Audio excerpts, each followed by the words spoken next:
আসসালামু আলাইকুম প্রিয় দর্শক, অন্য মঞ্চের আলাপচারিতায় আপনাদের সকলকে আমন্ত্রণ জানাচ্ছি। পাকিস্তানের লবিস্ট ফার্মকে টাকা দিয়ে ট্রাম্পের সঙ্গে দেখা করিয়ে দেওয়ার জন্য ৭০০ কোটি টাকা খরচ করে ইউনূস গিয়েছেন নিউ ইয়র্ক। দেখাচ্ছেন জাতিসংঘের সাধারণ পরিষদের মূল্য, কিন্তু উদ্দেশ্য কেবল প্রেসিডেন্ট ট্রাম্প দর্শন। একটি ছবি তোলা। কি মনে হয় ইউনূসের কপালে কি আছে? আসুন সেটাই বোঝার চেষ্টা করি আজকে।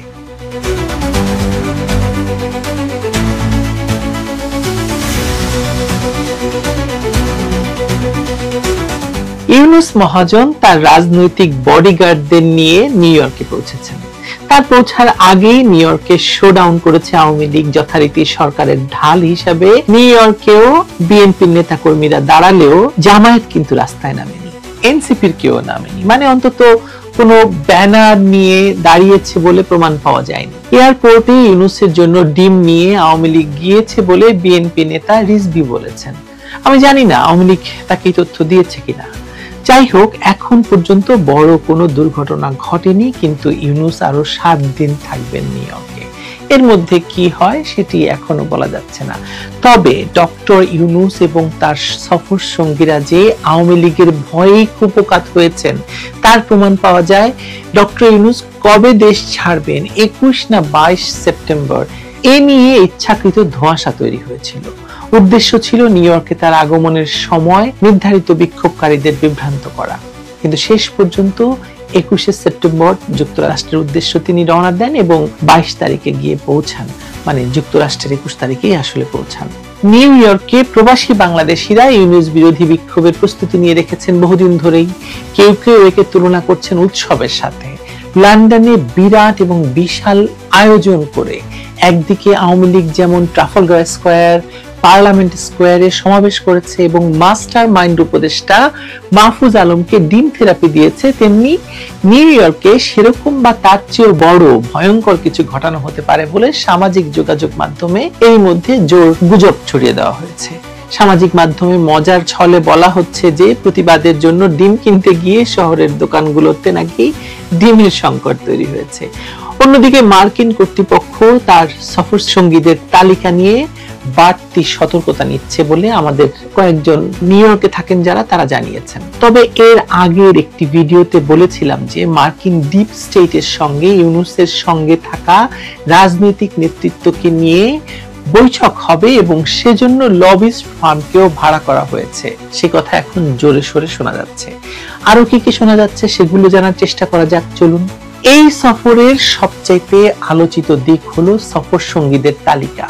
অভিযোগ রয়েছে জুলাই আগস্টে সহিংসতায় অংশ নেওয়া কয়েকজনকেও এবার সঙ্গে নেওয়া হয়েছে। তাদের সমন্বয়ের দায়িত্ব দেওয়া হয়েছে এনসিপি বা নাপার আক্তার হোসেনকে, যিনি আসলে ছাতা আক্তার নামে পরিচিত বা ছাতি আক্তার নামে পরিচিত।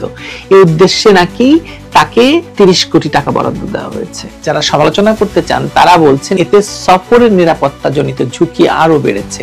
এমনকি যুক্তরাষ্ট্রের ডিপ স্টেটের প্রিয় ভাজন অধ্যাপক আলী রিয়াজও এই সফরের সঙ্গী হয়েছেন।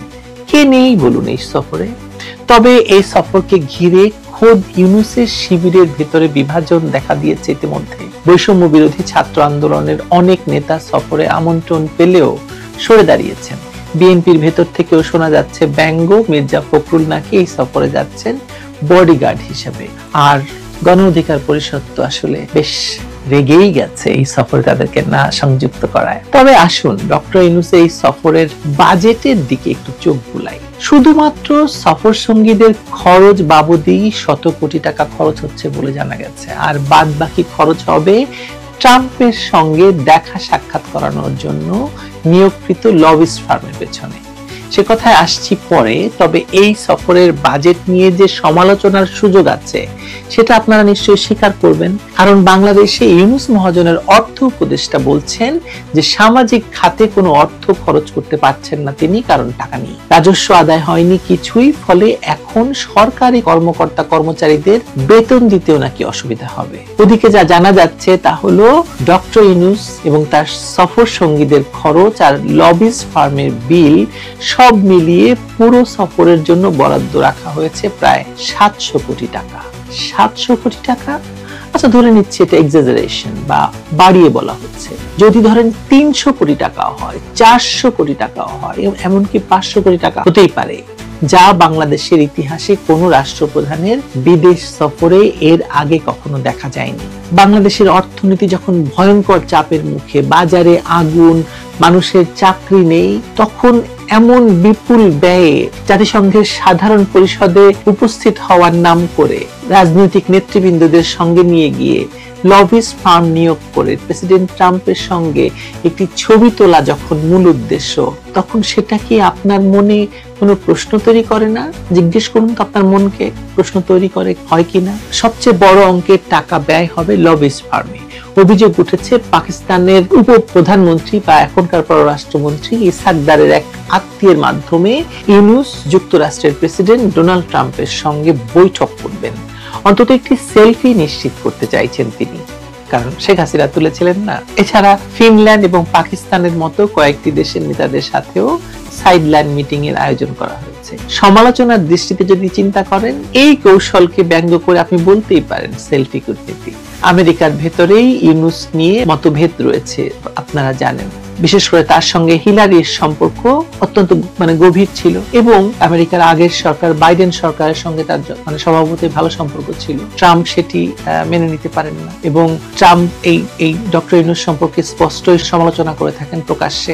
কেউ কেউ মনে করছেন তিনি সহজেই নিয়ন্ত্রণযোগ্য, তাই মার্কিন স্বার্থে খুব উপযোগী, এই জন্য ট্রাম্পের সঙ্গে তার সম্পর্ক ভালো হলেও হতে পারে। আবার অনেকে বলছেন তার কারণে যুক্তরাষ্ট্র অযথা সমালোচনার মুখে পড়েছে।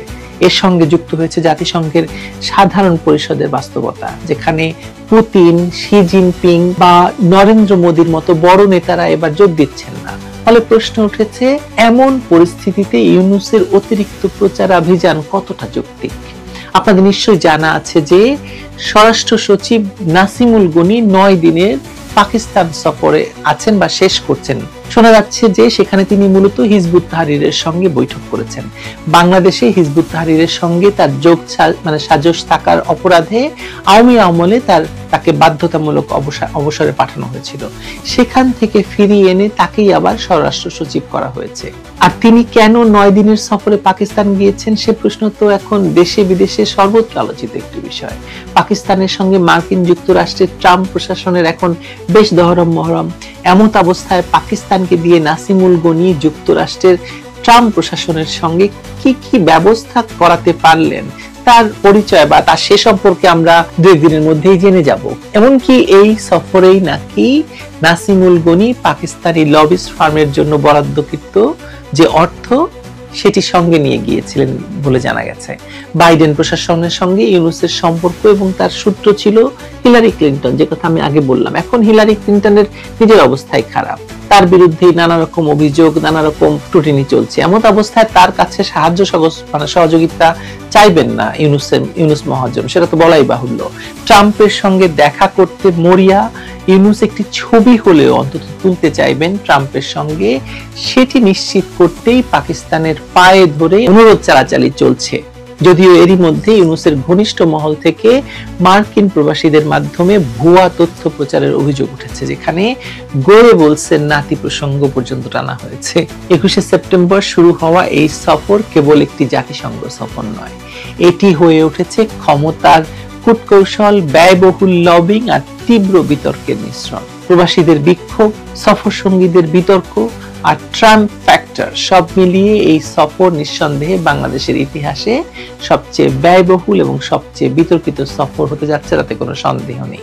এখন দেখার বিষয়, এটি ইউনূসের জন্য রাজনৈতিক সাফল্য বয়ে আনে কি আনে না, নাকি তাকে উল্টো তার জন্য বড় ধরনের কোনো খেসারত দিতে হয়, বুমেরাং হয়ে দাঁড়ায়। তবে পাকিস্তানের টাকা দিয়ে মার্কিন যুক্তরাষ্ট্রে যদি ইউনূস গং নিজেদের আনুগত্যের প্রমাণ দিতে সক্ষম হয়, তাহলে বলতেই হবে পাকিস্তান ইউনূসের প্রকৃত বন্ধু বটে। আপনারা তো জানেন পাকিস্তানের সঙ্গে যে দহরম মহরম শুরু হয়েছে, এটুকু তো করতেই পারে পাকিস্তান তার ঘনিষ্ঠ বন্ধুর জন্য, পারে না? পারে তো, কি বলেন? ভালো থাকবেন।